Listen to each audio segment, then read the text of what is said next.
Greetings, everyone. It is I, Shad Talks Graps, and we are back with our Sunday Night Spotlight, the weekly television show where we spotlight everything in the world of professional wrestling.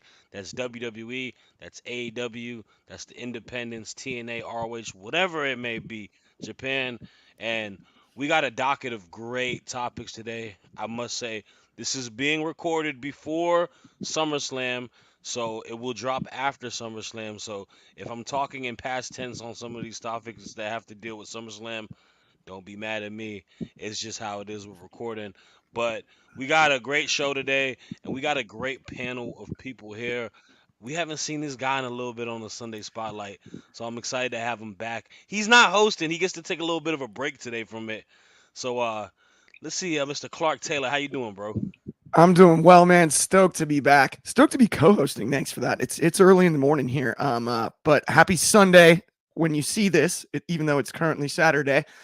I'm stoked about it, man. SummerSlam weekend, one of the big four, always a great weekend in wrestling. And I think this is the last year where it's only going to be one day. We're looking at 2-day SummerSlams in the future, so that's going to be exciting. And I mean, all in at the end of this month, wrestling's looking good right now. It's in a good spot. It's a good time to be a fan. Nah, for sure. And don't forget, because I got like yelled at yesterday about it by the commenters. Bash at Berlin is also this month as well. That's wild. I forgot. Sorry to the German fans, I remembered it now, so don't get mad at me about it. But nah, I'm definitely excited. This month is so dope for professional wrestling. So we got a lot of great shows, and we also have another person, bah, the goat, Megan. I didn't forget. I did not forget your name here and there. How you doing? I'm doing well. Happy Saturday. Happy SummerSlam Day. Happy Collision Day. I know we are all going to have a hard time switching back and forth between the SummerSlam kickoff show and Collision, but all is fair, love and war. But I'm just happy to be here. Nah, for sure. And I definitely agree with you on that because I'm actually really excited for Collision. There's two matches that I'm super excited to see. Three. I saw that we got Clark's favorite wrestler, Kyle Fletcher, going against Brian Cage.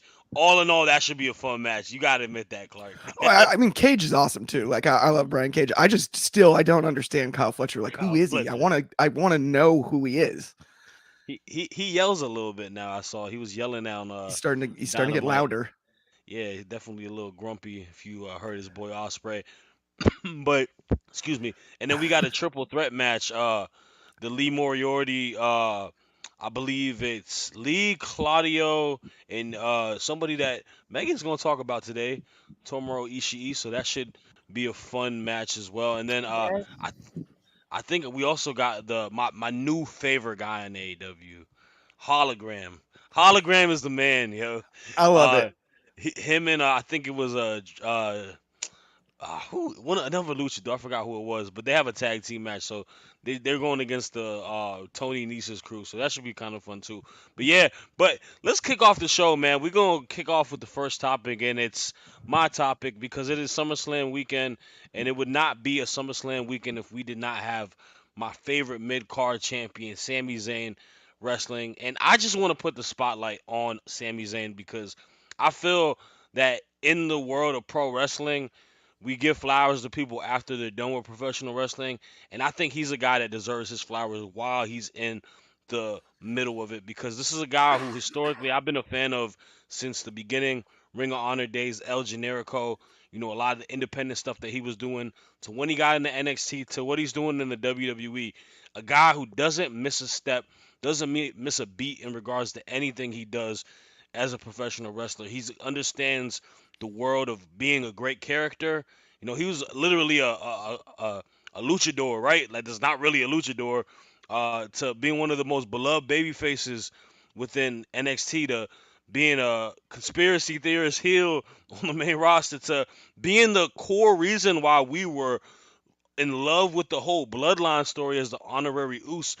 But I really think that this title reign that he's had as Intercontinental Champion is one that should not be ignored or be neglected. I feel that the passing of the guard from a dominant champion like Gunther for what he was doing with the Intercontinental title to him having that moment, beating him at Mania, to just ultimately kickstarting and having a very fun title reign where we've had a series of incredible matches, incredible storylines, and being a catalyst to push a lot of young up and coming talent in the process. I think Chad Gable has benefited a lot being tied with everything related to Sami Zayn since he's been champion. And now we have a young man in Braun Breaker who was who's looked as the next big thing for WWE. I think him mixing it up with Sami has really benefited him, and I'm very excited for their match that is happening tonight. I don't know what the result is going to be. It might be Sammy's last day as champ. He may retain, but whatever it may be, I feel that Sami Zayn is a guy that has a lot of importance in the WWE. Um, he's someone that, like I mentioned, character wise, but he's also super reliable when it comes to giving you banger matches. You know, the guy has just turned 40, but he hasn't missed a step as a professional wrestler, man. He's been doing it for 10 plus years, and he's giving you great match quality every time around. And I really hope we get an opportunity to, once we're done, if he does lose tonight, let's move him to the World Heavyweight Championship picture. I think Sami Zayn is one of the most deserving talents on that WWE roster that needs to be World Heavyweight Champion. And I just got to put this out there as well. It makes it difficult to root for someone if you don't respect the person behind the character. And I respect the man more than anything. I think Sami Zayn is one of the greatest people in professional wrestling when you talk about a human being.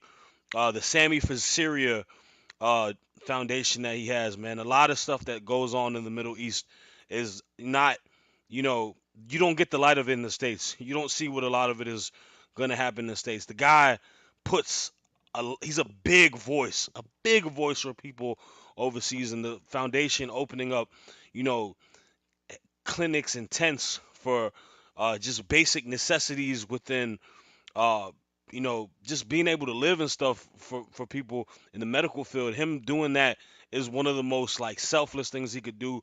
He's a big person, advocate for what he talks about in regards to a lot that happens within war and over there. And I really am a big fan of the guy in the ring, outside the ring. He's my favorite professional wrestler in all of wrestling, and a lot of that is just because I respect him as an individual, and I'm always gonna root for him, even though it may not make sense in K purposes. I'm rooting for him tonight, man, because that's my guy. So I'm spotlighting Sami Zayn because I'm a big proponent that you deserve your flowers now. It's not when you're done with the sport. So big ups to Sammy. I love it. I'm a huge Sammy fan myself, and like you broke that down beautifully. I think you could go all the way back to like Clash of Champions during the pandemic when he stole the show in that three-way ladder match with Jeff Hardy and AJ Styles. That was the moment I was like, wait a minute. He was the highlight of a ladder match with two of maybe, if you had to pick, the best candidates in a ladder match to steal the show in a ladder match, and he was the standout. Even the creativity of the finish with the hook in the handcuff and Jeff's earlobe. I mean, it gave me the willies when I saw it, but it was genius. And then from there, the conspiracy theorist, I still want the documentary released. Release the documentary, WWE, please. Give the people what they want. I want to know what the conspiracy was. Because that was the funniest part, was like, he would just say that there was a conspiracy against him, but never explain what it was. Yeah. It was brilliant. But I love it. I think it's a great spotlight. And I agree with you on world title picture next for sure. For sure. Megan, what you think? What are your thoughts on Um, Sammy? Sammy is my ginger brother. Like we were separated at birth. I'm convinced of it. Um, but I think you just took the words out of my mouth. Like uh he's probably one of the most selfless wrestlers today. Um, and you know that the things that he promotes and the things that he talks about is something that means a lot to him. And I don't think he gets the credit that he deserves. I'm also rooting for him tonight because Braun is just annoying to me. Like he is just annoying. um, and well, I've said it before, and I'm gonna say it again. Braun has made a lot of enemies since he came to the main roster, and even if they not there to specifically help Sammy, they're there to make sure he doesn't win. So I would not be surprised if Dragunov pops up. I wouldn't be surprised if maybe the rumors about Ricochet isn't true and maybe he comes back. I don't know. I feel like there is hidden enemies in the bushes for Braun Breaker.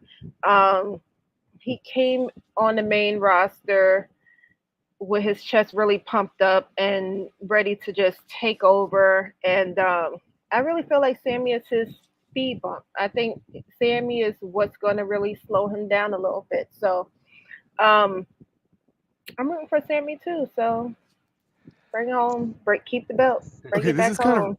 this is kind of random, but is it just me? Every time Braun Breaker talks, I know he's Rick Steiner's son, but he sounds like Scott. Like he's Yes, starting to sound more and more like Scott Steiner every time I hear him, and I'm like, he Yeah. does. it's so weird. Like He- it's the cadence in the voice. It's funny though. Nah, Yes, he he sounds sounds he very sounds like much his like his uncle. uncle. Mhm. Yeah, he's definitely more of at least like you said to the talking point. He's definitely got a little bit more of Scott in him Yeah, than he does Rick. But no, I definitely, hey man, I'm rooting for Sammy tonight. I know we might be having a watch party. Some of the people in there might not agree with us, Megan, but it's all good. We standing I'll for be for Sammy Sammy. here. He gonna bring that belt Ah back man, home. yes That's sir. right. Let's do it. Let's do it. Ah man, boy, yeah, that definitely that's my spotlight. Um, and we got our next topic on hand, and it has to deal with what happened on Wednesday because I know that you broke it down on the Wednesday show too, Clark, and you're gonna break it down for Yep. us here. And I'm excited to talk about it after you're done. So go ahead and give us a little bit about this Swerve and Danielson main event because they did a lot of build up to it. I'm all over this for the main event. I think Wembley needed this, and they gave it enough time now too that the build isn't done, but they got over the hump on Wednesday. That's what I was most excited about. I really do want to spotlight both Swerve and Danielson, but specifically Danielson on this one. I love the idea of putting his career on the line, and I hope he does it on for every match going forward until he eventually does lose and his career ends, because it just keeps eyes on Bryan Danielson, and there's not that much time left. He's talked about wanting to walk away from full-time wrestling here soon. And speaking of people who deserve their flowers, Bryan deserves his flowers. Every company he's gone to, he's been awesome. He's had 3 Hall of Fame caliber runs in 3 different companies.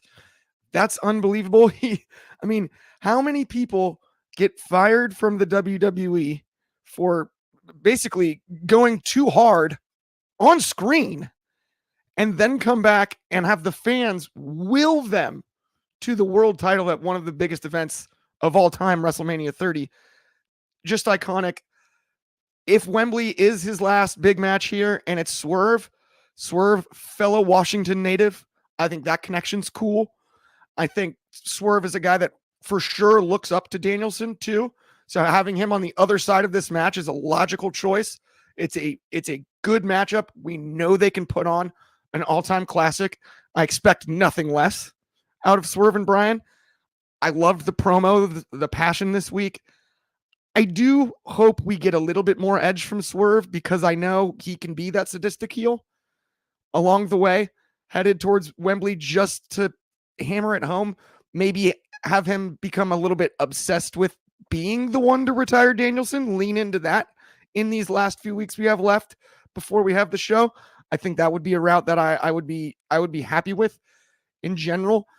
But him and Prince Nana, every time they're on my screen, it's entertaining and I love it. And I do truly believe that this should be the main event at Wembley, despite the fact that we don't have any UK talent in that match. And the expectation was going to be we would have a UK main event. I don't think that's necessary when you have a match like this that you can put on the poster. This, in my eyes, is the all-in main event. And so, yeah, my spotlight is both Swerve and Danielson, but a little bit more Danielson this week just because of the fear of the impending retirement. I'm going to talk about him as many times as I can before he finally does have to hang him up. Yeah, man, I gotta give my little piece on that because obviously we don't have the late show anymore, words to where I get to talk about AWs much, but I 100% agree on the standpoint that Swerve needs to become more sinister for me to like be a little bit more like I'm invested in this match, especially when you put a stipulation like that. As a fan, Yeah, you're naturally engaged by it because I mean the guy might not be able to wrestle no more, right? Like that, and then him throwing out there that his contract is done and he's not signing a contract. That makes a lot of these fantasy bookers try to be like, is he gonna go here? Is he gonna go there? What may happen? So it leaves you in a lot of intrigue. And I wrote in the comments when y'all was doing your review show that I was like, I need to see a little bit more of a heel that's gonna, you want to see Danielson win that match against, right? Because at the yeah, moment, Swerve is still over like anything. Because a lot of people enjoy the character, everything that comes with it, Prince Nana, all of it. It's something that we all are gonna back. But as a wrestling fan and just as a Danielson fan, naturally I'm rooting for him to win because I don't want him to retire. Plus, I right. want him to get that moment at becoming AW champion because there's not a more big time free agent signing for AW's history than Danielson, in my opinion. Besides maybe the Punk one, but I'm talking about being a signing, but also have an impact throughout the duration of it, right? Like I will never forget when Cole came in, but then you see Danielson pop out. That was a moment in pro wrestling for me in the last Unbelievable. 5 years. Like that was something I was like, holy cow, that's crazy. And he's done so much for AEW in the process of it. Yeah, It's hard not to want him to get that moment because I say it all the time. He's etched three Hall of Fame careers in my mind. right. ROH Hall of Famer, WWE Hall of Famer, AEW Hall of Famer, and that's Mount Rushmore territory, in my opinion. And I that's doing a lot in a short career time span I mean, at he had to that. take 4 years away. That's the other thing. Exactly. I think it's kind of serendipitous, knowing how important the Intercontinental title was to him in his WWE run. And you think about that huge promo, that the famous one that the Miz cut on him at him, basically Hmm. when he couldn't wrestle, he was not medically cleared to wrestle, about the Intercontinental title and about being that workhorse.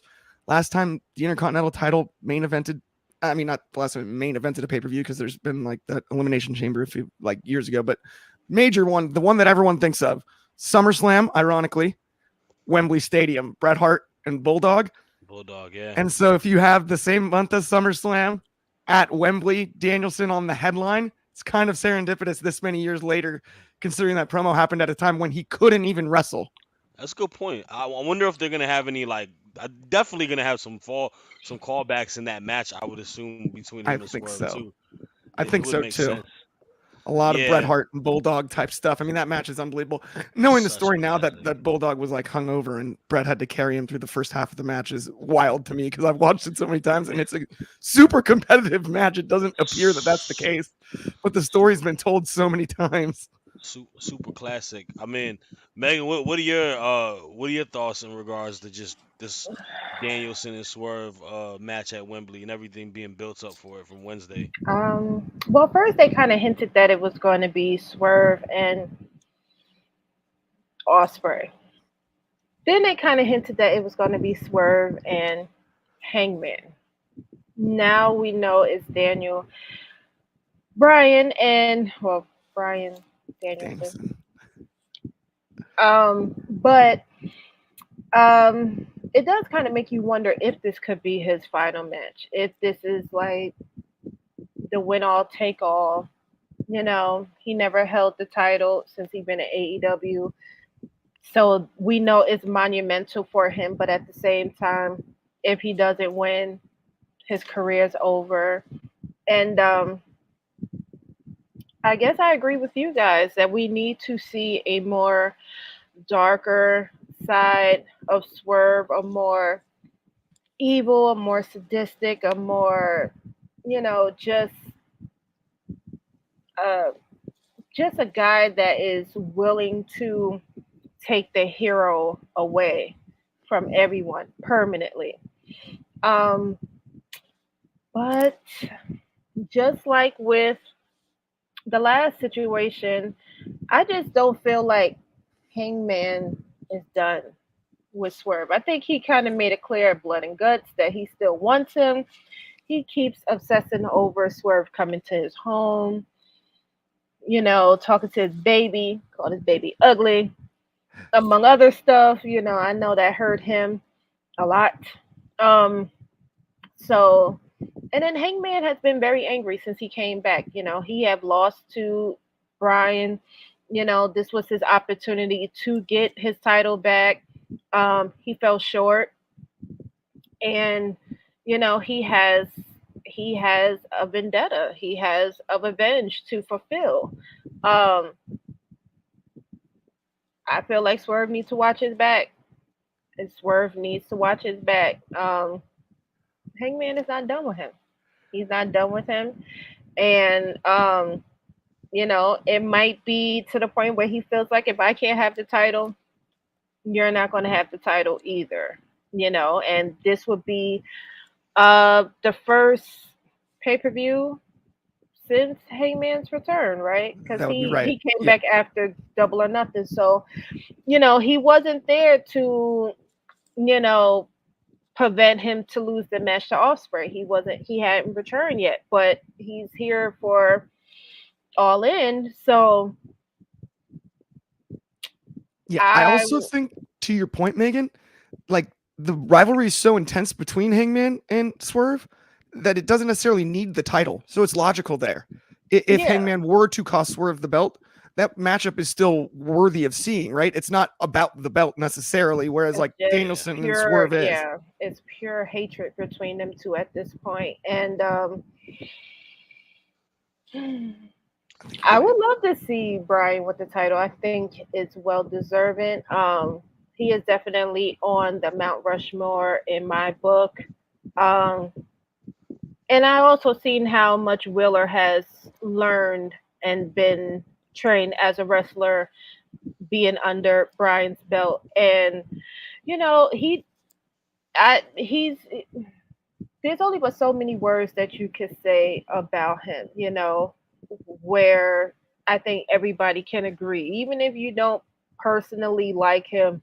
What you can say is that he is an exceptional athlete, Yeah. at the very most, is what For you can sure. say.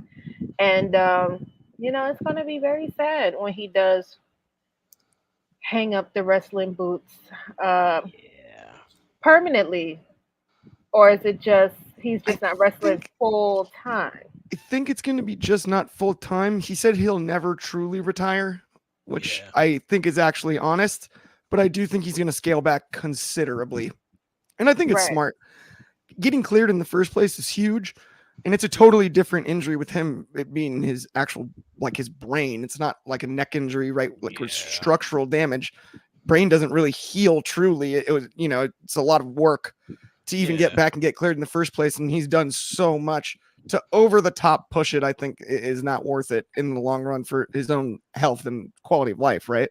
Yeah, and Yeah. I mean, he had a whole serious injury where he was fighting with an eye patch on, like Yeah, Hmm. injury that he could have lost his sight. And to Yeah. me, even though I'm like Brie, I know she probably thought her husband is absolutely insane. Like, what are you doing? But at the same time, she know who she's married to, and I yeah, think Yeah. like every one of us, we probably have gained an even higher level of respect for him just for the fact that he um, was still able to uphold his commitments with AEW while For still sure. suffering from a very serious injury. So I'm rooting for Yeah. you too, Brian. No, 100%. and to y'all's points on that as well, it's like he might be older in the world of pro wrestling, but he's still a young guy in life, right? And he has a lot of life to live. He's got little ones. There's a lot of Hmm. stuff that he wants to be able to do. So being able to walk away on your 2 feet rather than being forced out the door due to circumstances is always something that I think. I mean, y'all can probably agree to it, just being sports fans, that athletes would rather do, right? Like I saw Right. Darius Slade talk about it on a interview this past week on with Kay Adams, where he's like, it might be my last year. She's like, well, you're still like all pro. He's like, yeah, but it's one of those cases where like he's like, I've seen like with Fletcher Cox and Jason Kelsey being able to just walk away this past year on their own feet. They can still contribute, but like sometimes you want to it feels more reassuring that you're in good health and then you Yeah. can walk away from it like that.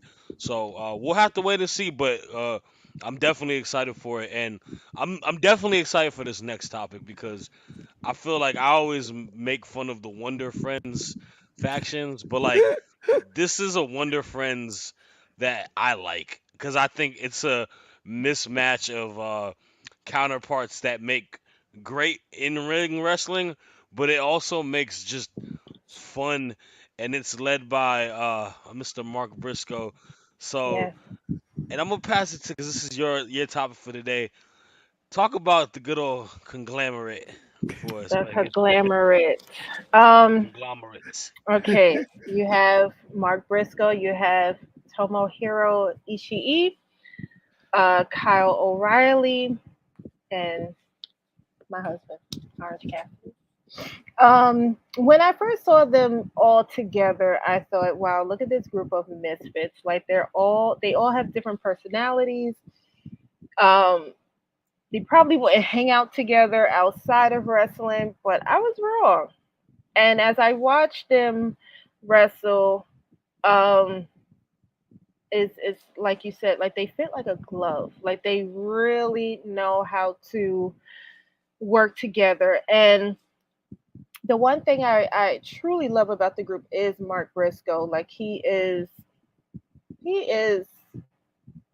a national treasure. Like he's funny, he's hilarious, he's highly talented, and he's real. And when he gives his promos, you could feel the energy from your TV.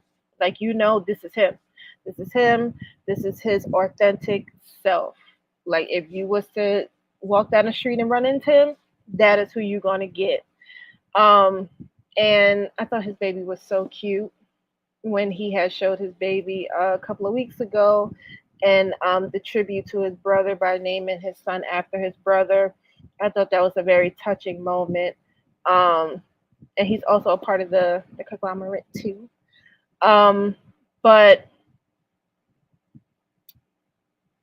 honestly, I hope they stay together for a long time because when it comes down to tag teams in AEW, they have they kind of put they have a tendency of matching people together, and sometimes it just doesn't feel right. Like it might look good on paper, but when you see them in action, they're complete opposites. But I think that's also a strength to AEW because they have the ability to put a group of wrestlers together and it works, it fits. Um, so um, maybe there'll be some title opportunities for them if they keep them together. I know that Orange has been working through this alone man journey for a while after best friends broke up, him getting jumped by both Trent and Chris, and with Chuck being gone on a possible career ending injury, he's just really been kind of floating and trying to find um, new friends to hang with, and he found that in Kyle and Ishii and Mark Briscoe. Um, but overall, I'm a fan of them. I think they're fun to watch, and I hope that they get some gold opportunities soon. But if anything, I'm just really rooting for Orange to get some gold back around his waist. So you know, but overall, that is my spotlight this week. The conglomerate. Just Yeah, overall I just love watching them. They're fun to watch. And I'm looking forward to seeing what they have in store for them. I love it. I love the faction a lot. Actually, Yeah. like I was saying, it's one of those situations where the characters mesh well. I love Orange Cassidy as well. He's one of my favorite characters. Matter of fact, my wife is very hypercritical of like watching AEW because she doesn't like the blood and stuff. But she likes some wrestlers. Willow is one of her favorites. Orange Cassidy is also another one of her favorites because during the pandemic she saw him doing the, fighting with his hands in his pockets type of thing, and then the amazing presidential debate between him and Oh, Jericho. when he Where did the Yeah. scene from Old School, I lost my mind laughing. It was perfect. my man knows Will about Ferrell climate was proud of change. that one. I know that. He knows about climate change, but it does work, and it's Mark Briscoe, man. We talked about it before the show too. National Hmm. treasure, a great Absolutely. guy, just a great dude, and him just having this little run in AEW and also ROH has been fun to see. Uh, and I like it for Kyle O'Reilly too because Kyle O'Reilly has a sense of silliness and He humor does. to him He's that funny. He's funny yeah, too.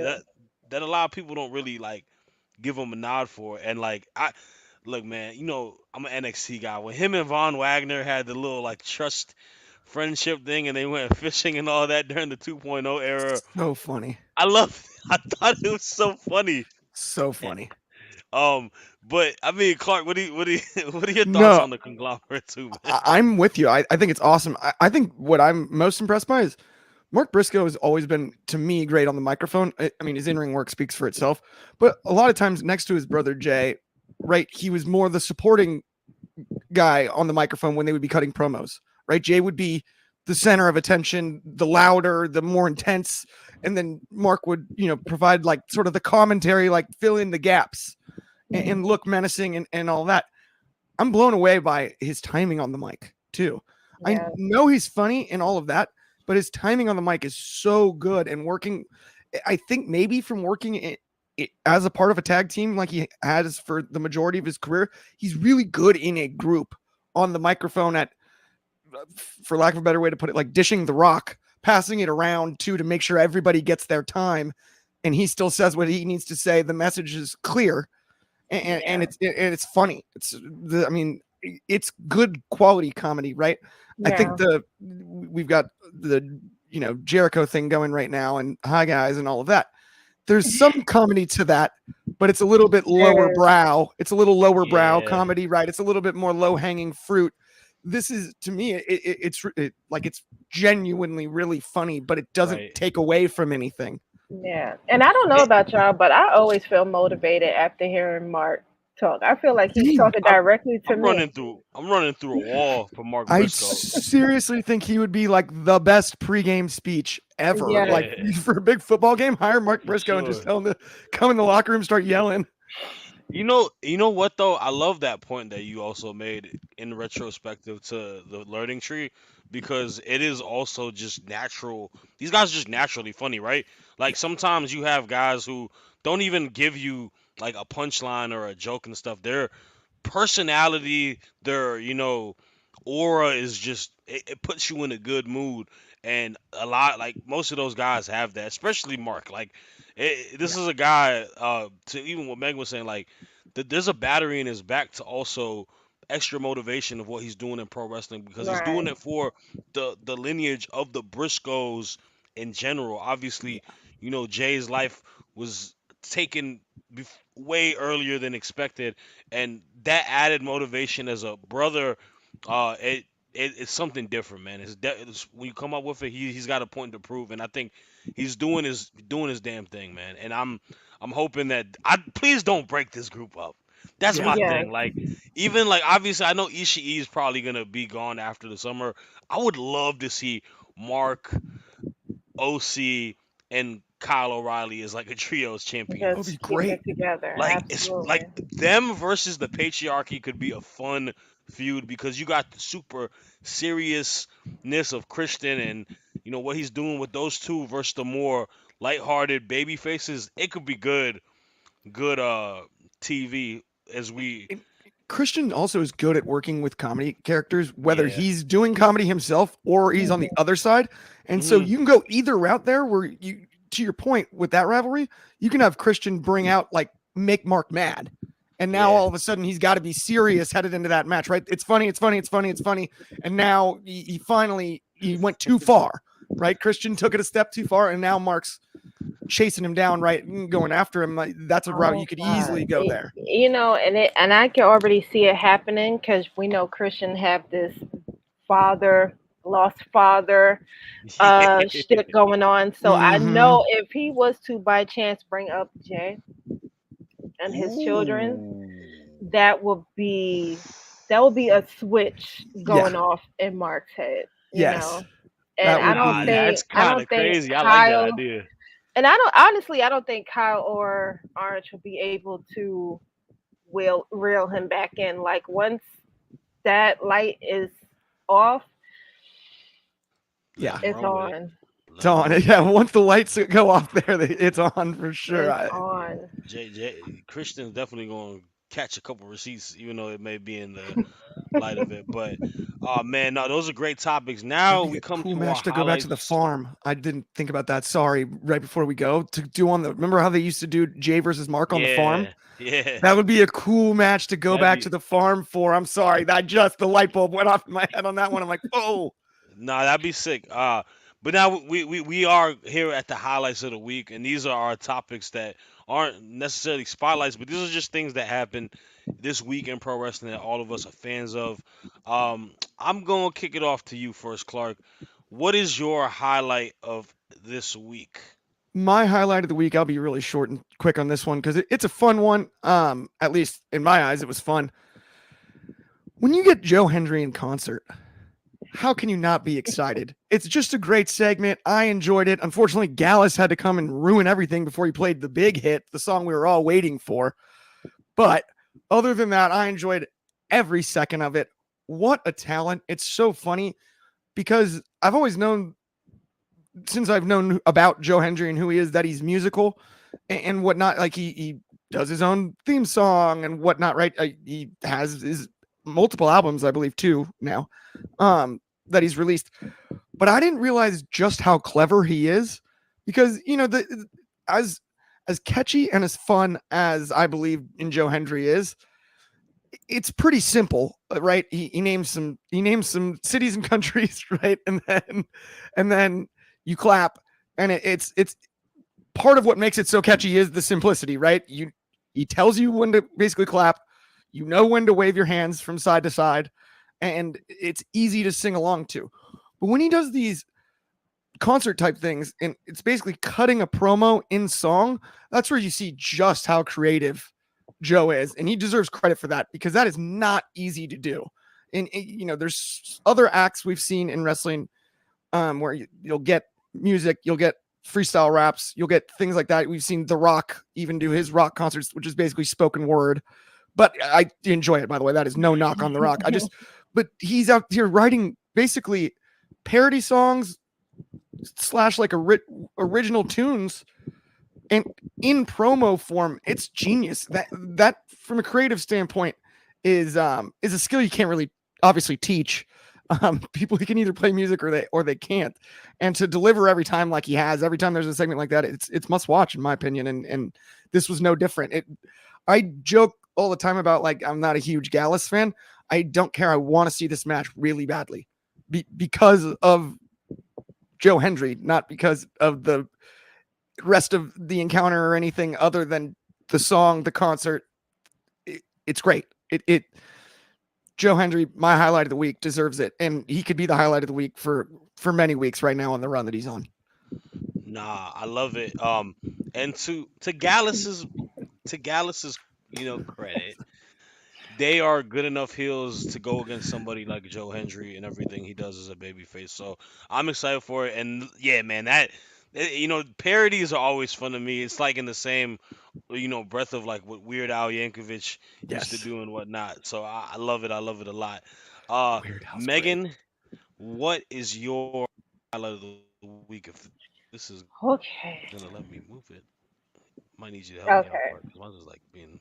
No worries, no worries. Here, I will do this. Um, okay, so Yeah, yeah. my highlight of the week is not as lighthearted as Clark's. This week, well, originally I was going to speak on the PCO and Steph Delander wedding, which was beautifully disastrous. Hopefully, I'll be able to speak about that at a different time. But I felt compelled to talk about something a little bit more on a serious note, and that was the Iman Khalif situation and Logan Paul. Um, for those who probably missed it, this past Thursday, Logan Paul had put out a tweet pretty much calling out Iman for being a man in a boxing match during the Olympics this past Thursday when he was incorrect. Iman is actually a biological woman. I felt that it was very irresponsible of him, which doesn't surprise me. We're talking about Logan Paul here. He's always had a tendency of putting his foot in his mouth. But this time we are not speaking of just Logan Paul as a man or an athlete. We are also talking about a company that he is representing, which is WWE. And the reason why I think WWE really needs to set some type of rules with the situation is the fact that earlier in the week, Giselle Shaw, a transgender wrestler from TNA, teased that she would like a title shot against the current NXT Women's Champion, Roxanne. And, you know, when you are working for a company that is as worldwide as WWE, you're not just representing yourself. Your ideologies, your beliefs also represents the company. And I don't know if Logan Paul really understands the severity of what he said, but I would hope that behind the scenes he is reprimanded to the fullest extent so that he understands that there is consequences to the things that you say on Twitter. Now, this is not to condemn him for his thoughts um, or to say he's not allowed to feel or believe what he believes. He has every right to feel how he feels. But there is a responsibility to the things that you say. And honestly, Logan, you're a father to be. You have to learn that there is consequences to the things that you say. So I will hope that he extends an apology to Iman. I'm not really expecting one, but I will hope that he will be man enough to extend an apology to her for his careless tweet. So that is my highlight of the week. I love it. I agree with everything that you said. I have Same. more thoughts that I probably will not be allowed to say on air about it because it is a very sensitive topic to people. But I Right. agree with you. Actions have consequences, and he should know better, especially when he is a brand member of a company like the WWE. What you say speaks for the entire, face of what you're backing behind. You're Yeah. absolutely correct. I mean, he completely spoke out of turn. It makes right. Not only he's incorrect is the worst part, right? So to say something that aggressive that and be completely wrong. Hmm. Not only that, we're talking about the Olympics here. The Olympics test for hormone levels in every athlete for PEDs. If Absolutely. it was at a level that an athlete wouldn't be allowed to compete, they would not be allowed to compete Yeah. Exactly. in the first place. So to me, it was one of those like absolute facepalm, like whoop. What even compelled you to And say that? Shad, I would like you to repeat what you had said earlier about her being from Algeria and Yeah. yeah. So here's the thing, right? And this may be more of a state a situation that a lot of people aren't talking about, right? What you said was, it's true. He can think speak about the topic at hand in regards to trans athletes. Whether people agree with him or disagree with him, that I don't care about that. That's his prerogative. But to misgender a person, right, and that individual being in a country that's not the most open to athletes, and it being incorrect, and now it's become an internet phenomenon, is Right. very dangerous, because that woman has to go back to Algeria, where a Right. lot of people believe that she is now a gender that she is not, and a lot of people may not be welcoming her there.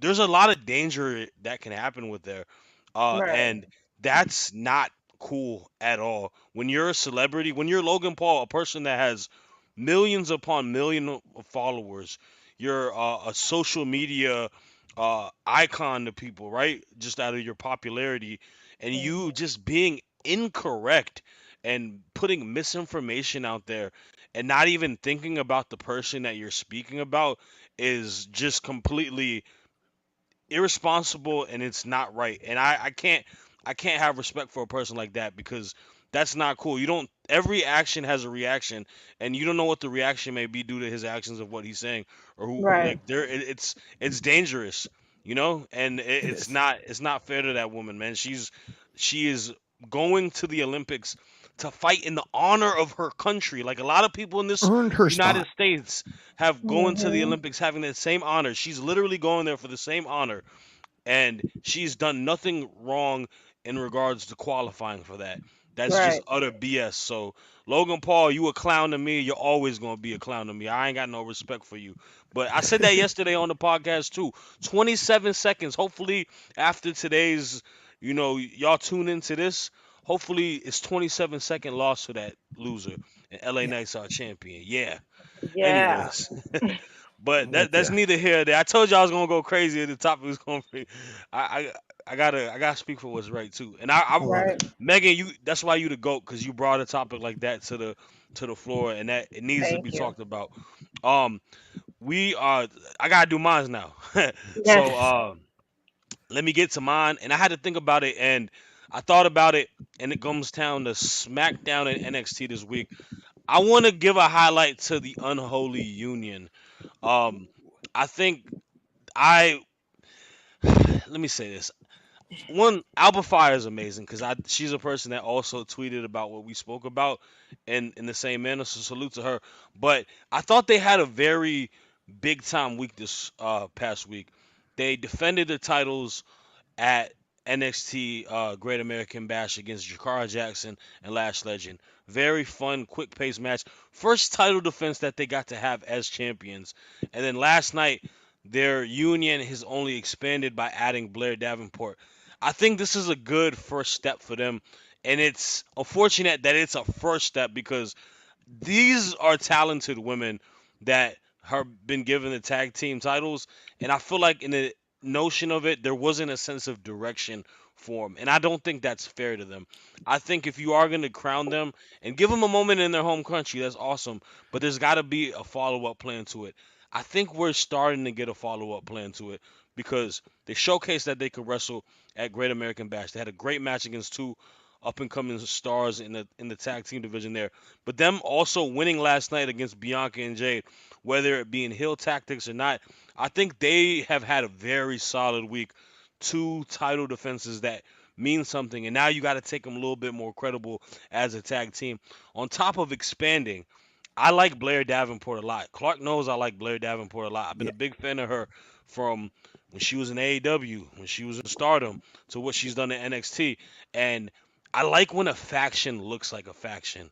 They look like they can be a faction. I don't like a lot of mismatches like them. I like how Sonya's team looks.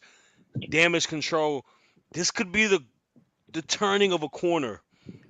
Maybe we get nailed. Like, who knows, man? Maybe trio titles for the women's. I don't know. I'm not gonna fantasy book it that far ahead, but I do like that they got a little bit of a moment to shine this week. So I definitely want to give a highlight to the Unholy Union. I like it a lot, and the women's tag team division getting a highlight this week is deserved too because they looked awesome in that match. They really did. I am in total agreement.